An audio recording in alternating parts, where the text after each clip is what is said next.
Hello everyone welcome to my mini blog. तो ये घर जर्नी स्टार्ट हवा आगुरी मो खाइबा स्टार्ट हो जाइए। ये आम आसी पहुँची गलु पेट्रोल पंप रे।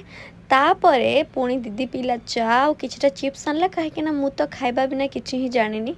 बाट सारा खाली मु खाइबा ही खाऊली। तापर टिके डाएट कोक पीदेली कहीं मो favourite diet Coke. And finally मु आसिकी पहुँची गली आम नुआ घरे। इंटेरियर देखिकी मु बहुत ही खुशी हो गली। मते बहुत ही बढ़िया लगिला। पर मोठो अधिक खुशी होला कि आपण माने देखंतु आम चार्ली एते एक्साइटेड सी मो दीदी को देखिकी आ नुआ घर को देखिकी खाली एपटे सेपटे ही होतिला।